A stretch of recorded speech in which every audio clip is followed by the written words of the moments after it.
ஓம் ஸ்ரீ ராகவேந்திர சுவாமிகள் திருவடியிலே சரணம். நவபிருந்தாவனத்தின் அந்த 9 மகான்களின் திருவடியிலே சரணம். வணக்கம். ஆர்கே டில்லிபாபு பேசுகின்றேன். உலகத் தமிழர் அனைவருக்கும் நீங்கள் அளித்து வருகின்ற மகத்தான ஆதரவுக்கும் அன்புக்கும் மிக்க நன்றி. நாம் இன்று பார்க்க இருப்பது சனிப்பெயர்ச்சி பலன்களை பற்றி பார்க்க இருக்கின்றோம். கடந்த 2.5 ஆண்டுகளாக கும்பத்திலே சனி சஞ்சாரம் செய்து கொண்டிருக்கின்றார். அந்த சனி பகவான் இப்பொழுது ஒவ்வொரு ராசிக்கும் சனி பகவான் எப்படிப்பட்ட பலன்களை தரப்போகிறார் என்பதையும் அவருடைய சஞ்சாரத்தின் மூலமாகவும் அவருடைய பார்வையின் மூலமாகவும் விரிவாகவும் விளக்கமாகவும் சொல்ல இருக்கின்றோம். இந்த சனி பயிற்சியை சொல்லும்போது 2 குரு பயிற்சிகளையும் ராகுகேது 2 ராகுகேது பயிற்சிகளும் மனதில் கொண்டுதான் ஒவ்வொரு ராசிக்கும் சொல்ல இருக்கின்றோம். பார்த்து பயனடையுங்கள். கடைசியில் சனி பயிற்சிக்கு உண்டான தெய்வ வழிபாட்டின் முறையும் நாங்கள் சொல்ல இருக்கிறோம். சிம்ம ராசிக்கு சனி பயிற்சி பலன்களை பார்ப்போம். 2025ஆம் ஆண்டு 29/3/2025 அன்று உங்களுடைய ராசிக்கு 6-7 கூடிய சனி பகவான் 8க்கு பயிற்சி ஆகின்றார். 15/5 அன்று 10ல் இருக்கக்கூடிய குரு பகவான் 11க்கும் 8ல் இருக்கக்கூடிய ராகு பகவான் 31/5 அன்று 7க்கு வருகின்றார். 7க்கு வருகின்ற ராகு பகவானை 11ல் இருக்கக்கூடிய குரு பகவான் பார்வை செய்வார். ஒரு வருடம் கழித்து 2/6/2026 அன்று 12லே குரு பயிற்சி செய்து 8லே இருக்கக்கூடிய சனி பகவானையும் பார்ப்பார். இப்படி சனி பயிற்சி பலன்களை மட்டும் மனதில் வைத்து கொள்ளாமல் ராகு பயிற்சி, கேது பயிற்சி, அடுத்தடுத்து வரக்கூடிய ராகு கேது பயிற்சிகளையும் எல்லாம் மனதில் கொண்டுதான் உங்கள் சிம்ம ராசிக்கு 8லே சஞ்சரிக்கக்கூடிய அஷ்டம சனி ஆரம்பமாகி இருக்கிறது. அவர் எப்படிப்பட்ட பலன்களை தரப்போகிறார் என்பதை நாம் பார்க்கலாம். முதலில் அஷ்டம சனி என்றாலே எல்லாருக்கும் வரக்கூடிய பயமும் சங்கடங்களும் ஒரு கிளியும் இருப்பது என்பது இயற்கைத்தான். அது உண்மையும் கூட. அதில் மாற்று கருத்து இல்லை. ஆனால் ஒரு சிலர் அஷ்டம சனியிலும் பெரிய சங்கடங்கள் எல்லாம் இல்லாமல் ஓரளவுக்கு சின்ன சின்ன விஷயங்களோடு தப்பித்து விடுகின்றார்கள். முதலில் அவர்களுக்கு பதில் சொல்லிவிட்டு சிம்ம ராசிக்கு எப்படிப்பட்ட பலாப்பலன்களை இந்த சனி பகவான் 8லே வந்திருக்கக்கூடிய சனி பகவான் வரக்கூடிய 2.5 ஆண்டுகளில் எப்படியெல்லாம் பலன்களை தரப்போகிறார் என்பதை பார்க்கலாம். ஒருவர் மகர லக்னமாகவோ துலா லக்னமாகவோ ரிஷப லக்னமாக இருந்து அவர்களுக்கு சாதகமான தசாபுத்திகள், யோகமான தசாபுத்திகள் நடந்து உங்களுடைய சொந்த ஜாதகத்தில் சிம்ம ராசியாக இருந்தாலும் அந்த சந்திரன் வளர்பிறை சந்திரனாகவும் பௌர்ணமி சந்திரனாகவும் வலிமை கொண்டு குரு பார்த்த சந்திரனாக இருந்தால் நடக்கின்ற அஷ்டம சனி இப்படிப்பட்ட அஷ்டம சனி காலத்தில் பெரிய சங்கடங்கள் இல்லாமல் ஏதோ லேசாக சின்ன சின்ன விஷயங்களோடு அவர்கள் அந்த அஷ்டம சனியை கடந்து விடுவார்கள் என்பதுதான் அடிப்படை விஷயம். எந்த ஜாதகமாக இருந்தாலும் அஷ்டம சனி வந்தது என்னை ஒன்றும் செய்யவில்லையே என்பதோ, 7.5 சனியில் எனக்கு எந்த பாதிப்பும் இல்லை, வளர்ச்சி அடைந்தேன் என்று சொல்வதற்கோ, அவருடைய லக்னமும் வலிமையடைந்த தசாபுத்திகளும் சந்திரன் மிகவும் வலிமையாக இருந்து அந்த சனியும் ஜனன காலத்தில் சுபபலம் பெற்றிருந்தால் அவர்களை பெரிதாக பாதிக்காது. அப்படிப்பட்டவர் தான் எங்களை ஒன்றும் செய்யவில்லை என்று சொல்கிறார்கள் என்பதை கருத்தை முதலில் தெரிவித்துக் கொள்கின்றோம். இப்போது சிம்ம ராசிக்கு வந்திருக்கக்கூடிய உங்களுடைய ராசிக்கு 6-7 கூடியவர் 8லே மறைகிறார். அவர் எப்படிப்பட்ட பலன்களை செய்யலாம் என்பதை பார்ப்போம். 6 கூடியவர் 8லே மறைவது என்பது நல்ல விஷயம்தான். 6ஆம் வீட்டு கெட்ட பலன்கள் 8லே மறைந்து விட்டது என்பதுதான். ஆனால் 7ஆம் வீட்டு அதிபதி 8லே மறைவது என்பதும் பொதுவாக சனி பகவான் 8லே சஞ்சாரம் செய்கிறது என்பக்கூடிய விஷயங்கள் நிச்சயமாக பலவிதமான சங்கடங்களில் தரும். முதலில் உடல்நல பாதிப்பு, உள்ள பாதிப்பு, ஈடுபட்டிருக்கின்ற துறையில் தொழிலாக இருந்தாலும் பொது சேவையாக இருந்தாலும் வேலையாக இருந்தாலும் அதில் பாதிப்பு, பொருளாதாரத்தில் தட்டுப்பாடு, குடும்பத்தில் சங்கடங்கள், குடும்பத்தில் வைத்திய செலவு, குடும்பத்தை விட்டு பிரியக்கூடிய சூழ்நிலைகள், உற்றார் உறவினரிடத்திலும் உடன் பிறந்தவரிடத்திலும் கருத்து வேறுபாடுகள், நண்பர்கள் பிரிவு, இப்படி பலவிதமான சங்கடங்களிலும் ஒரு சிலருக்கு மோசமாக இருந்தால் மிகப்பெரிய சங்கடங்களிலும் வருவது இயற்கை. அது மட்டும் இல்லாமல் அஷ்டம சனி காலத்தில் கடந்த காலத்தில் உங்களுடைய செயல்பாடுகளை பொறுத்து தான் சனி பகவான் பலன்களை தருவார். உங்களுடைய செயல்பாடு கூடுமான அளவுக்கு நேர்மையாகவும் தர்மமாகவும் சட்டப்பிரகாரம் இருந்தால், தர்மமான முறையில் நீங்கள் வாழ்ந்திருந்தால் இந்த சனியால் மிகப்பெரிய பாதிப்பு இருக்காது. சட்டத்திற்கு புறம்பாகவும் தர்மத்திற்கு புறம்பாகவும் அதரமான முறையிலே நீங்கள் வாழ்ந்திருந்தால் அவர்களுக்கு அசிங்கம், அவமானம், வம்பு, வழக்கு, சண்டை, சச்சரவு, சிறை தண்டனை போன்ற எல்லா விதமான கெடுபலங்களையும் கட்டாயம் தருவார் என்பதே உண்மையாகும். அந்த கெடுபலங்கள் கிட்டத்தட்ட ஓராண்டு காலத்திற்கு நிச்சயமாக நீடிக்கும். அதன் பிறகு 11ல் இருக்கக்கூடிய குரு பகவான் 12ற்கு மாறி 9ஆம் பார்வையாக சனியை பார்ப்பதற்கு ஓராண்டு காலமாகும். அந்த 1.25 வருடத்திற்கு நிச்சயமாக அஷ்டம சனியில் அவரவர் சொந்த ஜாதகத்தின் பலத்தை ஒட்டியும் வயதிற்கேற்றவும் ஈடுபட்டிருக்கின்ற துறைக்கேற்றவர் போலும் கடந்த காலத்தில் உங்களுடைய செயல்பாட்டிற்கு மூலமாகத்தான் உங்களுக்கு அஷ்டம சனி சங்கடங்களை தருவார் என்பது தெளிவு. முதலில் சொன்னது போல எல்லா விதமான விஷயங்களும் பாதிக்கப்படும். அதனால் நீங்கள் இதிலிருந்து தப்பித்துக் கொள்வதற்கு கூடுமான அளவுக்கு நேர்மையுடன் இருங்கள். பெரிதாக ஆசைப்படாதீர்கள். புதிய முயற்சியை தவிருங்கள். எந்த ரூபத்திலும் சட்டத்திற்கு புறம்பாகவும் ஆசைப்பட்டோ பணத்தை இழந்து விடாதீர்கள். யாருக்கும் வாக்குறுதி கொடுக்காதீர்கள். குடும்பத்தில் கூடுமான அளவுக்கு கலகங்கள் வரும். குடும்பங்கள் ஒன்றாக இருக்கக்கூடிய குடும்பங்கள் பிரியும், சண்டை சச்சரவுகள் ஏற்படும். இளைய சகோதரிடத்திலும் நண்பர்களிடத்திலும் விட்டு கொடுத்து செல்லுங்கள். சனி பகவான் என்றாலே பொய்மை கிரகம், கலக கிரகம் என்று ஒரு பொருள் உண்டு. அதை அவர் கட்டாயம் செய்வார். அதை நீங்கள் மனதில் வைத்துக்கொண்டு எந்த விஷயத்திலும் ஆசைப்படாமல் தர்மத்துடன் இருங்கள். கூடுமான அளவுக்கு புதிய முயற்சிகளை தவிர்ப்பதும் பேராசைப்படுவதும் சின்ன மீனை காட்டி பெரிய மீனை பிடிப்பார்கள் என்று சொல்வார்கள், கண்டையை போட்டு விராலை பிடிப்பார்கள் என்று. ஆனால் புது வகையில் இந்த காலகட்டத்தில் தான் உங்களை ஏமாறுவதற்கு வழி வரும். சர்வ ஜாக்கிரதையாக இருங்கள். இளம் பெண்களும் இளைஞர்களும் நிச்சயமாக தேவையற்ற நட்பினை, அதாவது இளைஞர்களும் இளம்பெண்களும் மிகவும் எச்சரிக்கையாக இருக்கக்கூடிய காலகட்டம். குணக்கேடானவர்களிடத்தில் ஆணாக இருந்தாலும் சரி, பெண்ணாக இருந்தாலும் சரி, அதிலும் தவறுதலான நண்பர்கள் உங்களுக்கு அமைந்து விடுவார்கள். தேவையற்ற பழக்க வழக்கங்களெல்லாம் ஆளாகக்கூடிய சூழ்நிலைகள் வரும். கூடுமான அளவுக்கு பெரியவர்களும் உடல் நலத்தில் அதிகமான அக்கறை காட்ட வேண்டும் என்பதுதான் ஓராண்டுக்கு சனி பகவான் உங்களுக்கு செய்யக்கூடிய சங்கடங்களாக அமையும் என்பதையும் நினைவில் வைத்துக் கொள்ளுங்கள். மிக மோசமாக கடந்த காலத்தில் செயல்பட்டவர்களுக்கு அசிங்கம், அவமானம், ஊரை விட்டு ஓடுதல், சிறை தண்டனை என்ற அரசாங்க தண்டனைக்கு ஆளாகுதல் போன்ற சகல விதமான கஷ்டங்களையும் தருவார். நேர்மையாக இருப்பவர்களுக்கு ஒரு சில பொருளாதார தடை, சுபமான நிகழ்ச்சிகள், சுபமான செலவு, சுபமான முறையில் குடும்பத்தை விட்டு பிரிவது, படிப்பிற்காகவோ அல்லது தொழிலுக்காகவோ வேலைக்காகவோ பிரிவது போன்ற இரு வகையான பலன்களைத்தான் எட்டிலே மாற இருக்கக்கூடிய சனி பகவான் தரக்கூடிய பலன்களாக இருக்கும். ஆக இளைஞர்களுக்கும் இளம்பெண்களுக்கும் கல்வியில் பெரிய சங்கடங்கள் எதுவும் வராது. அவர்கள் கட்டாயம் அஷ்டம சனியாக இருந்தால் கல்வியில் அந்த அளவுக்கு காரணம் குரு சாதகமாக இருப்பதினாலும் புதன் சாதகமாக இருப்பதினாலும் கல்வியில் மிகப்பெரிய சங்கடங்கள் வராது. அதே வேளையில் 4ஆம் வீட்டிற்கும் சனி பகவானுடைய பார்வை நீங்கிவிட்டது. அதனால் அதை பற்றி கவலை இல்லை. இளைஞர்களுக்கும் இளம்பெண்களுக்கும் படிப்புக்காகவும் வேலைக்காகவும் குடும்பத்தை விட்டு தற்காலிகமாக பிரியக்கூடிய சூழ்நிலைகள் உண்டாகும். அதே வேளையில் குரு பகவான் சாதகமாக இருப்பதினால் இளைஞர்களுக்கும் இளம்பெண்களுக்கும் அஷ்டம சனி ஒரு பக்கம் நடந்தாலும் திருமணமும் ஆகும். அவருடைய குடும்ப பின்னணியும் ஜாதக பொருத்தத்தையும் நீங்கள் பார்த்து திருமணத்தை நீங்கள் தேர்வு செய்து கொள்ளலாம். கட்டாயம் குழந்தை பாக்கியம் அஷ்டம சனியில் பிறக்கும். அதற்கு முக்கியமான காரணம் 5ஆம் வீட்டு அதிபதி 5 கூடியவரே 5ஆம் வீட்டை பார்ப்பது. அது ஒரு முக்கியமான காரணம். ஆக நடக்க வேண்டிய சுப விஷயங்களெல்லாம் நடக்கும். அதே வேளையில் புதிய வகையிலோ பழைய கணக்கின் பிரகாரம் சங்கடங்களும் தொல்லைகளும் வம்பு வழக்குகளும் உங்களை முடக்கவும் செய்யும். அது குறிப்பாக உடல் ரீதியாக, மன ரீதியாக, பொருளாதார ரீதியாக மான அவமானங்கள் விஷயங்களாக அமையும். ஆக ஒரே வரியில் சொல்ல வேண்டும் என்றால் எந்த காரணத்தை கொண்டும் ஆசைப்படாமல் புதிய முயற்சிகளில் தற்சமயம் எடுக்காமல் அமைதியாக இருப்பதே அஷ்டம சிம்மராசிக்காரர்களுக்கு குறிப்பாக ஓராண்டு வரை நீங்கள் கடைபிடிக்க வேண்டும் என்பது தெளிவு. 2026 2ஆம் தேதி 6ஆம் மாதம் வரை அது வரைக்கும் தான். காரணம், மிதுனத்திலே 11 இருக்கக்கூடிய குரு பகவான் 11க்கு பயிற்சியாகி 9ஆம் பார்வையாக 8 இருக்கக்கூடிய சனி, அதாவது 2025 ஆரம்பித்து 26 பார்ப்பார் 6ஆம் மாதம். அப்போது அஷ்டம சனியுடைய வேகம், வீரியம் அத்தனையும் குறைந்துவிடும். காரணம், உச்சம் பெற்ற, அது உங்களுடைய ராசிக்கு யோகத்தை கொடுக்கக்கூடிய குரு பகவானுடைய பார்வை சனி மீது பூர்ணமாக படக்கூடிய காலத்தில் அஷ்டம தேவனி தோஷம் முழுமையாக கிட்டத்தட்ட 75-80% நிச்சயமாக குறைந்துவிடும். ஆக இந்த ஓராண்டு காலத்திற்கு இளைஞர்களும் சரி, பெரியவர்களும் சரி, சகல மக்களும் உஷாராக இருக்க வேண்டும் என்பது தெளிவு. ஆக அஷ்டம சனி நடப்பவர்களுக்கு முதலில் சொன்னது போல புதிய முயற்சியும் தவிர்த்து ஆசைகளை குறைத்து கொண்டும் யாருக்கும் எந்த விதமான வாக்குறுதியும் கொடுக்காமல் இருந்தாலே நிச்சயமாக தவிர்த்து விடலாம். குறிப்பாக உடல் நலத்தில் கூடுதலான கவனத்தை அவசியம் செய்து கொள்ள வேண்டும். வண்டி வாகனங்களில் செல்லும்போது மிக மிக எச்சரிக்கையாக இருக்க வேண்டும். நீங்கள் சரியான பாதையில் சென்றாலும் எதிரில் வருபவர்கள் தாறுமாறாக வருவார்கள் என்பதை நினைவில் கொண்டு புத்திசாலியாமல் இருங்கள். உடல் நலத்தில் கவனம் செல்லுங்கள். கண்ட இடத்தில் சாப்பிடாதீர்கள். உடல் நோய் இருப்பவர்கள் உடல் நலத்தில் மருந்து மாத்திரைகளை வேலைக்கு எடுத்துக்கொள்ளுங்கள். அதேபோல் இரவு பயணங்களை நிச்சயமாக தவிருங்கள். இதெல்லாம் நீங்கள் கட்டாயம் அஷ்டம சனியில் கடைபிடித்தால் பெரிய சங்கடங்கள் வராது என்பது தெளிவு. யாருக்கும் முன்பின் தெரியாதவர்களுக்கு அவசரப்பட்டு உதவி எல்லாம் செய்தால் பெரிய சிக்கல்களில் போய் மாட்டிக்கொள்வீர்கள் என்பதையும் கவனத்தில் வைத்துக் கொள்ளுங்கள். பணமோ வாக்குறுதியோ நிச்சயமாக எதனா உங்களால் முடிந்தால் கூட இந்த காலகட்டத்தில் நீங்கள் நல்லது போய் நினைக்க கெட்டதாக மாட்டிவிடும் என்பதால் மிக மிக ஓராண்டு காலத்துக்கு எச்சரிக்கையாக இருங்கள். அதன் பிறகு குருவினுடைய சஞ்சாரத்தால் சகல விதமான விஷயங்களும் உங்களுக்கு நல்லதாகவே அமையும் என்பது அடிப்படை விஷயம். அதாவது சிம்மராசிக்காரர்களுக்கு 8 வந்திருக்கக்கூடிய சனி பகவான் தரக்கூடிய பலன்களாக இது அமைகின்றது. இப்பொழுது அவர் பார்வையால் எப்படிப்பட்ட பலன்கள் அமைகின்றது, உடன் ராகு கேதுவும் பயிற்சியும் குரு பயிற்சியும் இருக்கிறது, அவர்கள் எப்படிப்பட்ட பலன்கள் எல்லாம் தரப்போகிறார் என்பதையும் இப்போது மிகவும் விரிவாகவும் விளக்கமாகவும் பார்க்கலாம். முதலிலே சொன்னேன், 10 இருக்கக்கூடிய குரு பகவான் 11க்கும் 8 இருக்கக்கூடிய ராகு 7க்கும் வருகின்றார்.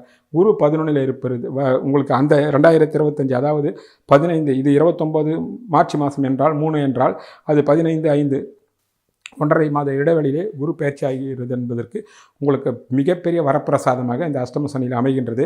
அவருடைய பார்வை 5ஆம் வீட்டிற்கு கிடைக்கிறது. சனி பகவானுடைய பார்வையும் 10ஆம் பார்வையும் 5ஆம் வீட்டிற்கு கிடைக்கிறது. இது மிகப்பெரிய பலம். அது எப்படி என்பதை பார்ப்போம். அவர் முதலில் அவருடைய பார்வையினுடைய பலத்தை, அவருடைய பார்வையால் ஏற்படக்கூடிய பலன்களை பற்றி இப்போது நாம் பார்ப்போம். அவருடைய பார்வை 3ஆம் பார்வையாக உங்களுடைய 10ஆம் வீட்டிற்கு கிடைக்கின்றது. அந்த 10ஆம் வீட்டிற்கு சனி பகவான் 9, 10 கூடியவராகின்றார். உங்களுடைய ராசிக்குத்தான் அவர் ஆகாதவரே தவிர 10ஆம் வீட்டிற்கு அவர் யோகாதிபதி. அதனால் தொழில் துறையில் இருப்பவர்களுக்கும் வேலையில் இருப்பவர்களுக்கும் சிறப்பாகவும் முன்னேற்றமாகவும் அமையும். அஷ்டம சனியில் நிச்சயமாக சிறப்பாக அமையும். ஏன்னால் அவருடைய பார்வை 10ஆம் வீட்டிற்கு யோகத்தை கொடுக்கின்ற காரணத்தினாலும் அவர் 8இலிருந்து பார்ப்பதினாலும் உங்களுடைய ராசிக்கு 6 கூடியவர் என்பதனால் உங்கள் வளர்ச்சியில் போட்டி, போராமை, விமர்சனம், நேரடி விமர்சனம், மறைமுகமான விமர்சனம், கூட இருந்து குழிபறித்தல், உங்களுடைய வளர்ச்சியை பிடிக்காமல் சகல விதமான நரித்தந்திரங்கள்லாம் பண்ணக்கூடிய வேலைகள் இருக்கும். அதனால் யார் நல்லவர் யார் கெட்டவர் என்று தொழிலதிபர்கள் தெளிவாக தெரிந்து கொண்டு, சிறிய தொழிலதிபர்கள் முதல் ரோட்டோரம் கடை வைத்து வியாபாரம் செய்கின்றவர்கள் முதல், காய்கறி கடை, டிஃபன் கடை உட்பட இதிலிருந்து ஆரம்பித்து மிகப்பெரிய பெரிய நிறுவனங்கள் முதல் இப்படிப்பட்ட பலன்கள் அவரவர் ஈடுபட்டிருக்கின்ற துறைக்கும் வயதிற்கும் சொந்த ஜாதகத்தையும் ஏற்றாற்போல் பலன்கள் நடக்கும். அந்த வகையிலே அவருடைய பார்வை 10ஆம் வீட்டிற்கு மிகப்பெரிய யோகத்தையும் நன்மையும் தொழில் வளர்ச்சியும் தரும். பணியில் இருப்பவர்கள் தனியார் துறையாக இருந்தாலும் அரசாங்க துறையாக இருந்தாலும் இடப்பயிற்சி உண்டு. நீங்கள் விரும்புகின்ற பயிற்சியோ விரும்பாத பயிற்சியோ இடப்பயிற்சி உண்டு. தாராளமாக ஏற்றுக்கொள்ளுங்கள். பலவிதமான அனுபவங்களும் பலவிதமான யுக்திகளும் உங்களுக்கு இந்த காலகட்டத்தில் கிடைக்கும். அது எதிர்காலத்திற்கு மிகப்பெரிய ஏற்றமும் முன்னேற்றமாகவும் அமையும். ஆக மாற்றம் உண்டு. தொழில் அதிபர்களுக்கும் தொழிலில் முன்னேற்றமும் மாற்றம் உண்டு. பணியில் இருப்பவர்களுக்கும் மாற்றம் வரும் 10ஆம் வீட்டின் மூலமாக. தாராளமாக ஏற்றுக்கொள்ளுங்கள். அதனால் பலவிதமான நன்மைகள் நிச்சயமாக காத்திருக்கிறது. வளர்ச்சி எதிர்காலத்தில் வளர்ச்சியை நோக்கி செல்லும் என்பதில் நீங்கள் கவனத்தில் கொள்ள வேண்டிய விஷயங்களாகும். அடுத்தபடியாக அவருடைய பார்வை 2ஆம் வீட்டிற்கு கிடைக்கிறது. 2ஆம் வீட்டிற்கு அவர் 5, 6 கூடியவராகி 7 தான் வீட்டிலிருந்து 7 பார்க்கிறார். சுபவிரயங்கள் குடும்பத்தில் நடக்கும். ஒரு வகையில் அவர் 7 கூடியவர், ஒரு பக்கம் இந்த பக்கம் 5 கூடியவர், ஒரு பக்கம் 6 கூடியவர் 8 பார்க்கின்றார். சுபவிரயம் நடக்கும். ஆனால் அதற்கு கடன்களும் நடக்கும். தேவையான விஷயத்திற்கு மட்டும் கடன் வாங்குங்கள். தேவையற்ற விஷயங்களுக்கு கடன் வாங்குவதும் தப்பு, மற்றவர்களுக்காக கடன் வாங்குவதும் தவறு. அதில் போய் பல சிக்கல்கள் உருவாகும் என்பதையும் கவனத்தில் வைத்துக் கொள்ளுங்கள். இருந்தாலும் பொருளாதார தட்டுப்பாடு வரும். அதில் ஒரு விசேஷம் என்னவென்றால், இவ்வளவு நாள் 2இல் இருந்த கேது பகவான் இப்பொழுது உங்களுடைய ராசிக்கு சென்று விடுவார் என்பது ஒரு வகை ஆறுதலான விஷயம். சனி பகவான் பார்வை 2ஆம் வீட்டிற்கு கிடைக்கும். எந்த காரணத்தை மட்டும் யாருக்கும் வாக்குறுதி கொடுக்கக்கூடாது. குடும்பத்தில் ஒருவர் சண்டையிட்டால் மறுவர் அமைதியாக இருந்து விடுங்கள். பதிலுக்கு நீங்களும் எதிர்த்து பேசினால் ஆணாக இருந்தாலும் பெண்ணாக இருந்தாலும் நிம்மதி கெடும், குடும்பத்தில் அமைதி கெடும். குடும்பத்தை விட்டே வெளியே போய்விடலாமா என்கின்ற அளவுக்கு உங்களுக்கு தலைவலி உண்டாகிவிடும் என்பதையும் கவனத்தில் கொள்ள வேண்டும். ஆக 2ஆம் வீட்டை பார்ப்பதனால் குடும்பத்தில் சுப நிகழ்ச்சிகள் கட்டாயம் நடக்கும். அதன் மூலமாக சுப விரயங்களும் ஏற்படும். அதனால் சுப கடன்களும் ஏற்படும் என்பதை தெளிவு. அடுத்தபடியாக அவருடைய பார்வை 10ஆம் பார்வை 5ஆம் வீட்டிற்கு கிடைக்கிறது. 5ஆம் வீட்டிற்கு 2, 3 கூடியவர்.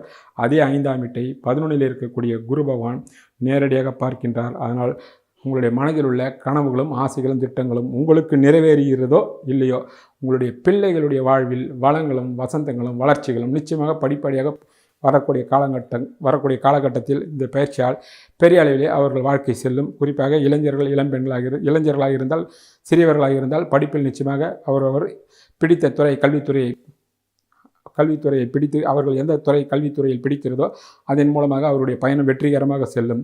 இளைஞர்கள், இளம்பெண்களாக இருந்தால் அவர்கள் விரும்புகின்ற வகையில், உங்களுடைய குடும்ப தகுதிக்கு விரும்புகின்ற வகையில் மணமகனோ மணமகளாக அமையும். அற்புதமான முறையில் திருமண பாக்கியம் கூடி வரும்.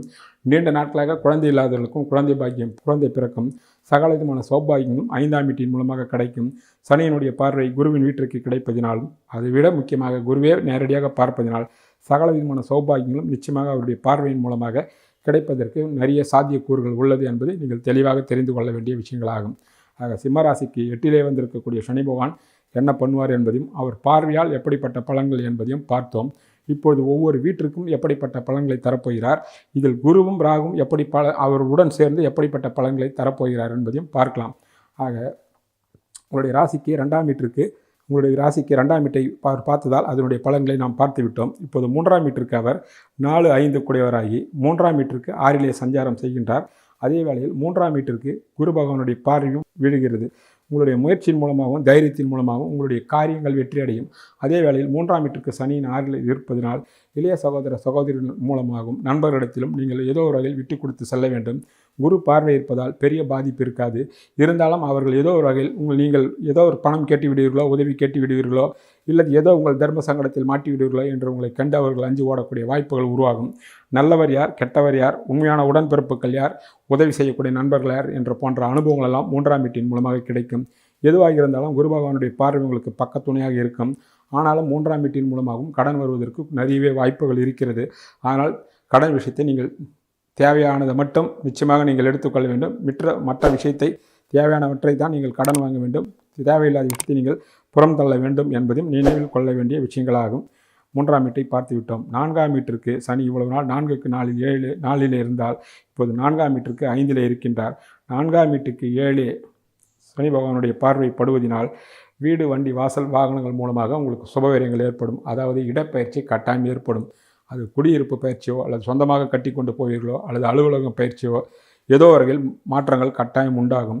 அதே வேளையில் 4ஆம் வீட்டின் மூலமாக பலவிதமான நன்மைகளும் ஏற்படுவதற்கு வாய்ப்புகள் உள்ளது. காரணம், தாயாரின் மூலமாகவும் தாய் உறவுகள் மூலமாகவும் பலவித நன்மைகள் ஏற்படும். காரணம், 4ஆம் வீட்டிற்கு 11ஆம் வீட்டை பார்ப்பதனால் ஒரு பக்கம் அஷ்டம சனி நடந்தாலும் உங்களுக்கு தாயின் மூலமாக பலவிதமான வருமானங்கள் வருவதற்கும் வாய்ப்புகள் உள்ளது. தாயின் மூலமாக சொத்து சுகங்களும் வரலாம். அதற்கு காரணம், தான் வீட்டிலிருந்து 5 இருந்து 4ஆம் வீட்டிற்கு 7 4ஆம் வீட்டிற்கு 11 பார்க்கக்கூடிய சனி பகவான் அப்படிப்பட்ட பலன்களை தருவதற்கும் கூடுதலாக வாய்ப்புகள் உள்ளது என்பது தெளிவு. 5ஆம் வீட்டை பற்றி பார்த்து விட்டோம். 6ஆம் வீட்டிற்கு 8 மறைகின்ற காரணத்தினால் 6ஆம் வீட்டு கெடுபலன்கள் கூடுமளவுக்கு உங்களை விட்டு விலகும். 6ஆம் வீட்டின் மூலமாக எந்தெந்த கெட்ட பலன்கள் இருக்கின்றதோ, உடல் நலிவு, எதிரி, போட்டி, பொறாமை என்று அஷ்டமத்து சனி நடக்கும். அது வேறு விஷயம். 6ஆம் வீட்டிற்கு அவர் 8 மறைவதனால் இவ்வளவு நாள் இருந்த தொல்லைகளெல்லாம் பெருவாரியான தொல்லைகள் பல வகையில் மறைவதற்கு கூடுதலாக வாய்ப்புகள் உள்ளது என்பதையும் நீங்கள் தெளிவாக தெரிந்து கொள்ள வேண்டிய விஷயங்களாக அமைகின்றது. 7ஆம் வீட்டிற்கு அவர் 7க்கு 2 இருக்கின்றார். இங்கே 8 இருந்த ராகு பகவான் 7க்கு வருவார். ஆனால் அங்கே குரு பகவானுடைய பார்வை படுவதனால் 7ஆம் வீடு வலிமை அடைகின்றது. 7 இருக்கக்கூடிய ராகு பகவான் உங்களுக்கு பலவிதமான நன்மைகளை தருவார் என்பது தெளிவு. அதனால் திருமண முயற்சியெல்லாம் தாராளமாக நீங்கள் திருமணத்தை செய்யலாம். 11 இருக்கக்கூடிய குரு பகவானும் 7 இருக்கக்கூடிய ராகுக்கு கிடைக்கக்கூடிய குரு பகவானுடைய பார்வையும் இளைஞர்களுக்கும் இளம்பெண்களுக்கும் திருமணமாகும். எல்லா விதமான நன்மைகளும் ஏற்படும். அது மட்டும் இல்லாமல் 7ஆம் வீட்டிற்கு 4ஆம் வீட்டிற்கு சனி பகவான் பார்வை கிடைப்பதினால் கணவன் மனைவியும் சேர்ந்து புதிய சொத்து சுகங்களை வாங்கலாம். அதற்காக கடன்கள் வாங்கலாம். இந்த அஷ்டம சனியில் பலவிதமான ஊர்களுக்கு இடப்பெயர்ச்சி ஆகலாம். அதாவது அலுவலகங்களுக்காகவோ இல்லை வேறு ஒரு காரணங்களுக்காகவோ சொந்த ஊரை விட்டோ வெளியூர்களுக்கு செல்லலாம். அதே குடும்பத்தில் இருப்பவர்கள் கூட்டு குடும்பமாக இருந்தவர்கள் ஏதோ ஒரு காரணத்துக்காக பிரிந்து தனி குடித்தம் செல்லலாம். ஆக இடப்பெயர்ச்சிகள் மூலமாகவும் வீடு, வண்டி, வாசல் வாங்கக்கூடிய வாய்ப்புகளும் கட்டாயம் உண்டு என்பது தெளிவு. ஆக குரு பகவானுடைய பார்வை 7ஆம் வீட்டிற்கும் 7 இருக்கக்கூடிய ராகுக்கும் கிடைப்பதனால் பல வகையான நன்மைகள் காத்திருக்கிறது என்பதும் நீங்கள் தெளிவாக உணர்ந்து கொள்ளலாம் என்பதே உண்மையாகும். 8ஆம் வீட்டில் பற்றி பார்த்து விட்டோம். 9ஆம் வீட்டிற்கு அவர் 12 இருப்பதனால் தந்தையாலும் தந்தை உறவுகளாலும் நிச்சயமாக சண்டையோ சச்சரவோ அல்லது அவர்கள் மூலமாக வைத்திய செலவோ அல்லது ஏதோ இல்லைனால் பிதர்ராஜ சொத்துக்கள் மூலமாக பிரச்சனைகளோ வரலாம். அவர்களெல்லாம் நீங்கள் விட்டு கொடுத்து செல்ல வேண்டும் என்பது தெளிவு. 9ஆம் வீட்டிற்கு 12 இருப்பதினாலும் அஷ்டம சனி நடப்பதினாலும் கூடுமான அளவுக்கு தந்தை வகையில் உறவுகள் பாதிக்கப்படுவதற்கும் பிரிவுகள் வருவதற்கும் அல்லது எதுவுமே இல்லை என்றால் வைத்திய செலவுகளுக்கோ அல்லது கடன் வாங்கி கடன் தர முடியாமல் அவர்களுக்கு நீங்கள் கையெழுத்திட்டு கடன் வாங்கி கொடுப்பதோ, அதைத்தான் முதலிருந்து சொன்னேன். பண விஷயத்தில் ஜாக்கிரதை என்று ஏதோ ஒரு வகையில் சிக்கல்கள் வருவதற்கு வாய்ப்புகள் இருப்பது. அதை நீங்கள் சமாளித்து கொள்ள வேண்டும். கூடுமான அளவுக்கு அன்பாகவும் அணுகுமுறையாகவும் அணுகினால் பிரச்சனை இருக்காது என்பதையும் நினைவில் வைத்துக் கொள்ள வேண்டும். 10ஆம் வீட்டிற்கு பார்வை பற்றி சொன்னோம். 11ஆம் வீட்டிற்கு சனி பகவான் 10 இருக்கின்றார். 11 குருவும் இருக்கின்றார். மூத்த சகோதரர் மூலமாக பலவிதமான நன்மைகளும் ஏற்படும். ஒரு சில வெற்றிகளும் ஏற்படும். அஷ்டமத்தில் இருக்கிறார் என்றால் அஷ்டமத்தில் இருந்தாலும் தான் வீட்டிற்கு அவர் 10 இருக்கின்ற காரணத்தினாலும் 11 குரு பகவான் இருக்கின்ற காரணத்தினாலும் ஒரு சில வெற்றிகளும் ஏற்படும். மூத்த சகோதரர் வகையில் நன்மைகளும் ஏற்படும். அவருடைய வாழ்வில் வளங்களும் வசந்தங்களும் உங்களுடைய மூத்த சகோதரர்களுக்கு வீடு, வண்டி, வாசல், வாகனங்கள் சேர்க்கை, அவருடைய சுய சம்பாத்தியம் போன்ற விஷயங்களெல்லாம் நடக்கும். திருமணமாகாது இருக்கின்ற இளைஞர்களுக்கும் இளம்பெண்களுக்கும் நீங்கள் சிறியவர்களாக இருந்து அண்ணனுக்கும் அக்காவும் வீட்டில் இருந்தால் அவர்களுக்கு இந்த சனிப்பெயர்ச்சியின் மூலமாக அற்புதமான முறையில் திருமண பாக்கியம்லாம் கூடி வரும். அதற்கு காரணம் 11ஆம் வீட்டிற்கு 7ஆம் வீட்டை பார்ப்பதே காரணம். குருவும் சேர்ந்து பார்ப்பதால் அவருடைய வாழ்வும் வளங்களும் வசந்தங்களும் உண்டாகும், நல்லபடியாக அமையும் என்பது தெளிவு. அதே வேளையில் 12ஆம் வீட்டிற்கு கடந்த காலத்தில் அஷ்டம சனி, சிம்மத்துக்கு இப்பொழுது அஷ்டம சனி வந்திருக்கின்றது. கடகத்திற்கு அஷ்டம சனி, உங்கள் ராசிக்கு 12ஆம் வீட்டிற்கு அஷ்டம சனி விலகி இருப்பதினால் வெளியூர்களுக்கும் வெளிநாடுகளுக்கும் செல்லக்கூடிய வாய்ப்புகள் அற்புதமாக இருக்கும். அது தொழிலாக இருந்தாலும் சரி, வேலையாக இருந்தாலும் சரி, படிப்புக்காக இருந்தாலும் சரி, இளைஞர்களும் இளம்பெண்களும் தாராளமான முறையில் சென்று கல்வியை கற்று வரலாம். எந்த விதமான பிரச்சனைகளும் இருக்காது. அதுக்கு 12ஆம் வீடு உங்களுக்கு கை கொடுக்கும். அதுவும் 2026 12இல் உச்சம் பெற்ற குரு பகவான் வருவார். அப்போது அவருடைய பார்வை 8ஆம் வீட்டிற்கு பூரணமாக கிடைக்கக்கூடிய வாய்ப்பாகும். 8ஆம் வீடும் 12ஆம் வீடும் சம்பந்தப்படுவதனால் வெளியூரும் வெளிநாடு வாசமும் பல வகையில் உங்களுக்கு கட்டாயம் கை கொடுக்கும். அதை சரியான முறையில் கட்டாயம் பயன்படுத்தி கொள்ளலாம். ஆக பெண்கள் முக்கியமாக உடல் நலத்தில் அக்கறை செலுத்த வேண்டும். உங்களுக்கு திருமணம், குழந்தை பாக்கியமெல்லாம் இருக்கும். இருந்தாலும் குடும்பத்திலும் அலுவலகங்களிலும் நீங்கள் நிதானமாகவும் ஜாக்கிரதையாகவும் எந்த வகையிலும் வாக்குறுதியை கொடுக்கக்கூடாது. முன்பின் தெரியாதவர்களிடம் அளவோடு முன்பின் தெரியாதவரிடத்தில் பழகுவதை விட்டுவிட வேண்டும். இந்த காலத்தில் தெரிந்தவர்களிடத்தில் கூட அளவோடு இருக்க வேண்டும். மனதில் உள்ள எல்லா ரகசியத்தையும் பகிர்ந்து கொள்ளக்கூடாது. அது சிக்கல்கள் பெண்களுக்கு ஆகிவிடும் என்பதே உண்மை. ஆண்களும் இதை கட்டாயம் கடைபிடிக்க வேண்டும். ஆக சிம்மராசிக்காரர்களுக்கு அஷ்டம சனி ஓராண்டு காலத்திற்கு எல்லா வகையிலும் எச்சரிக்கையாகவும் ஜாக்கிரதையாக இருக்க வேண்டும். புதிய விஷயங்களில் ஈடுபடாமல், புதிய முயற்சியில் ஈடுபடாமல், ஆசைப்படாமல், மற்ற குருவாலும் ராகு கேதுவாலும் பலவிதமான நன்மைகள், வெற்றிகள், திருமணம், குழந்தை பாக்கியம், பட்டம் பதிவும் வேலையில் உயர்வும் மாற்றமும் இடமாற்றமெல்லாம் கட்டாயம் வரும் என்பது தெளிவு. ஆக மொத்தத்தில் ஓராண்டு காலத்திற்கு சிம்மராசிக்காரர்கள் எதிலும் விழிப்பாகவும் எச்சரிக்கையாக இருக்க வேண்டும். கடந்த காலத்தில் தவறு செய்தவர்கள் நிச்சயமாக தண்டனையிலிருந்து தப்ப முடியாது. அவர்கள் அதற்குண்டான அஷ்டம சனி அவருடைய வேலையை காட்டுவார். நேர்மையாகவும் தர்மமாக வாழ்வர்களுக்கு பெரிய அளவில் சங்கடம் நிச்சயமாக சனி தரமாட்டார். அதற்கு பக்கத்துணையாக ராகும் குருவும் இருப்பார்கள். சனியும் குரு வீட்டில் இருப்பதினால் தர்மமாக நடந்து வாழ்க்கை நடத்துகின்றவர்களுக்கு எந்த விதமான பெரிய சங்கடங்களும் வராது என்பதுதான் காலகாலமாக பார்க்கக்கூடிய அனுபவ உண்மையாகும். ஆக மொத்தத்தில் சிம்மராசிக்காரர்கள் ஓராண்டு காலம் விழிப்பாக இருந்து சனி குரு பகவானுடைய பெயர்ச்சி கடகத்திற்கு வரும் வரை எதிலும் விழிப்பாகி இருக்கலாம். பிறகு அஷ்டம் சனியால் எந்த விதமான சங்கடங்களும் நிச்சயம் இருக்காது என்பதை நிச்சயமாக எதிர்பார்க்கலாம். இதுதான் சிம்மராசிக்கு அஷ்டம சனி சஞ்சாரத்தின் மூலமாகவும் அவர்கள் பார்வைகள் மூலமாகவும் ஒவ்வொரு வீட்டிற்கும் என்ன என்பதையும் பார்த்தோம். மற்ற கிரகங்களினுடைய சஞ்சாரத்தை வைத்து கொண்டு தான் இந்த பலன்களை முழுமையாக உங்களுக்கு சொல்லியிருக்கிறோம். பார்த்து பலனடைங்கள். இதற்குண்டான தெய்வ வழிபாட்டையும் சொல்கின்றோம். நன்றி, வணக்கம். இப்பொழுது சனிப்பயிற்சிக்குண்டான தெய்வ வழிபாட்டினை பார்ப்போம். இந்த சனிப்பயிற்சியின் போது பரிகாரம் செய்ய விரும்புகின்றவர்கள், குறிப்பாக 7.5 சனியும் அஷ்டம சனியும் அர்த்தாஷ்ட சனியும் கண்டச்சனியும் உள்ளவர்கள் காலையோ மாலையோ உங்கள் வீட்டில் மண் விளக்கலான நெய் தீபத்தை ஏற்றி வரலாம். அருகாமையில் உள்ள திருக்கோயிலுக்கு சென்றும் தீபம் ஏற்றி வரலாம். சனிக்கிழமை தோறும் ஆஞ்சநேயர் சுவாமியை வழிபடுவதும், ஸ்ரீராமஜெயம் எழுதுவதும், சுந்தரகாண்டத்தை பாராயணம் செய்வதும் பண்ணலாம். அது மட்டும் இல்லாமல் திருநள்ளாறு, திருக்கொள்ளிக்காடு, நவ திருப்பதி, நவ கைலாயம், ஒகோபிலம் லட்சுமி நரசிம்மர் கோயிலுக்கும் சென்று வரலாம். முடிந்தவர்கள் அருகாமையில் உள்ள லட்சுமி நரசிம்மருக்கு சென்று தரிசனம் செய்வது அளவற்ற நல்ல பலன்களை தரும். மேலே உள்ளவர்கள் எது யாருக்கு எப்படி வசதியோ அதை நீங்கள் செய்து கொள்ளலாம். முக்கியமாக சனி பகவானுடைய கருணையை பெறுவதற்கு அசைவ உணவை தவிர்த்தல் எல்லா விதமான நன்மைகளும் கூடுதலான நன்மைகள் கொடுக்கக்கூடிய அம்சமாகும். முடிந்தவர்கள் அசைவ உணவை விட்டுவிடுங்கள் இந்த 2.5 ஆண்டுகளுக்கு.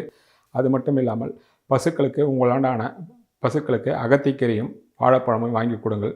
வயதான முடியாத தம்பதிகளுக்கு, ஆதரவற்ற பெரியவர்களுக்கு உணவும் உடையும் வாங்கி தாருங்கள். இதுவே போதுமான பரிகாரங்களாகும். அவரவர் முடிந்த அளவுக்கு இதை செய்யலாம். வெளிநாட்டில் உள்ள தமிழர்களும் இதே முறையை பயன்படுத்தி கொள்ளலாம். அங்கிருந்தபடியே மேலே சொன்ன விஷயங்களை நீங்கள் பின்பற்றி கொள்ளலாம் என்பதே தெய்வ வழிபாடாகும். இந்த பரிகாரம் மிகுந்த பலனுள்ளதாக இருக்கும். முடிந்தவர்கள் மேலே சொன்ன சன்னதிகளுக்கு சென்று வரலாம். வெளிநாட்டில் உள்ளவர்கள் அந்த சன்னதியில் உள்ள தெய்வத்தை வைத்தோ இருந்த இடத்திலே நெய் தீபம் ஏற்றி வணங்கலாம். மேலே சொன்ன விஷயத்தை நீங்கள் கட்டாயம் ஸ்ரீராமஜெயம் எழுதுவது, சுந்தரகாண்டம் பாராயணம் செய்வது போன்ற விஷயங்களெல்லாம் கட்டாயம் நீங்கள் படிக்கலாம். அதற்குண்டான பலன்கள் நிச்சயமாக உண்டு என்பதே அனுபவபூர்வமான உண்மையாகும். நன்றி, வணக்கம்.